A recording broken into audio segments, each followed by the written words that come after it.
Mandy is a 2018 indie horror film. Directed by Panos Cosmatos, written by Cosmatos and Aaron Stewart-On, starring Andrea Riseborough and Nicolas Cage, with music by Johan Johansson. 2018 has been an unprecedented year for good horror movies. Annihilation, Hereditary being incredible standout hits, with other notable entries such as A Quiet Place and Halloween. While I still haven't seen all of this year's horror entries and there were plenty of duds, Slender Man, I'm very thankful for what gems have been produced by hard-working movie makers. I'm happy to report that one more cinematic journey can join those ranks. A film by the name of Mandy. A Sundance darling that cost $6 million and made just over $1.2 million at the box office. Those aren't official numbers, just estimates, but I'm hoping I can bring some attention to the film and maybe Cosmatos can recoup those losses. Mandy is a bit of a godsend for me. I was struggling to find a new movie to review and was tempted to just take a break until something truly spectacular popped up. Twitter user and collaborator GaryHost17 suggested Mandy almost immediately, and I have him to thank for bringing this film to my attention. So thanks again, dude. Where Terrifier falters, Mandy utterly conquers. It isn't exactly fair to compare the two as far as budget and personnel involved, but for my personal tastes I can draw comparisons between the two for theme, nostalgia, references, and music composition. Both rely on 80s nostalgia, both contain a fair amount of gore, both are small indie titles, and both have heavy use of synthesizers for their soundtrack. However, execution is where the differences shine brightly. Johansson, who unfortunately passed away in February of this year, and to whom the film is dedicated, provides a grandiose, immersive, and inspiring score. Spanning the genres of ambient, atmospheric, noise, experimental, synthwave, psychedelic rock, and beyond, this soundtrack is a powerhouse to listen to on its own, but mesmerizing when paired with the entrancing visuals of the film. I know I say this a lot, but there are two ways to do 80s nostalgia, and nostalgia in general. One is to imitate, while the other is to pay homage to while creating something new and fresh. Mandy's score is firmly the latter in my opinion. I can pick out references each track seems to evoke, but nothing feels like a ripoff. It's difficult to even start on the review proper for this movie.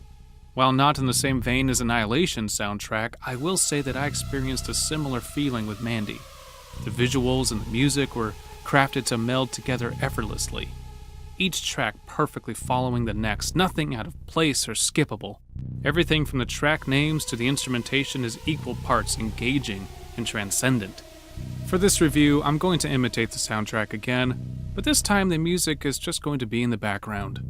I will do my best to make them blend seamlessly and possibly release them on my music channel as a single track. While I will be entering the spoiler-verse plot-wise, I'd like you all to see Mandy for yourself and experience the music unsullied. Mandy is a movie that has two distinct parts. The music, likewise, has two distinct approaches. The first is sublimely hypnagogic, or feeling as though one is caught between waking and dreaming. Let's trip through a sampling of these tracks briefly. By the way, there is a spoiler warning here, but only because the plot is incredibly stripped down to a simple revenge story. The real enjoyment of the film is the visuals paired with the music. Seeker of the Serpent's Eye is a straightforward opening featuring metallic strings waxing and waning above a deep bass pad. The elongated fantasy title, something I'm partial to, immediately sets the stage for a very obvious undercurrent in Mandy. 80s pulp novels centered around fantastical sci-fi, heavy metal, both the movie and the music, John Carpenter and David Lynch to name a few. The title is in fact a reference to a book Mandy reads in the film and to other key parts of the story. Keep an eye out for it. As the intro establishing shots finish, we fade both visually and sonically into Starless by King Crimson. I bring up this pre-recorded music because it thematically ties in with the rest of the movie, which is about suffering a loss. While you should go listen to the song yourself, I'll read the lyrics as food for thought. Sundown dazzling day, gold through my eyes, but my eyes turned within only see, starless and Bible black. Ice blue silver sky fades into gray, to a gray hope that, oh years to be, starless and Bible black. Old friend charity, cruel twisted smile, and the smile signals emptiness for me, starless and Bible black.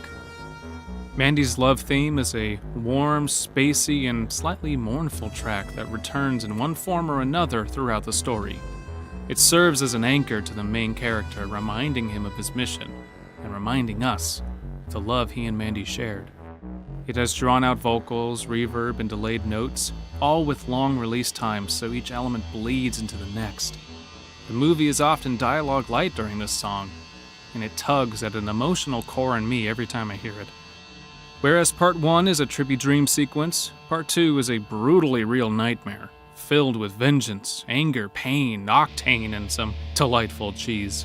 It is in this half that the variety and energy of the soundtrack gets cranked to 11. Horns of Abraxas is also an ambient piece, but the sinister feel is such a tonal clash with the previous tracks. It arcs into Black Skulls, which introduces heavy industrial percussion set against frequency-modulated strings.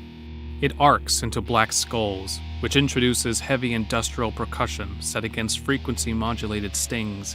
Eerie and harsh, Black Skulls, much like the characters of the same name, is a harbinger of what is to come. Sand, Red, and Dive Bomb Blues introduce electric guitars to the mix. Dive Bomb Blues is an especially clever track.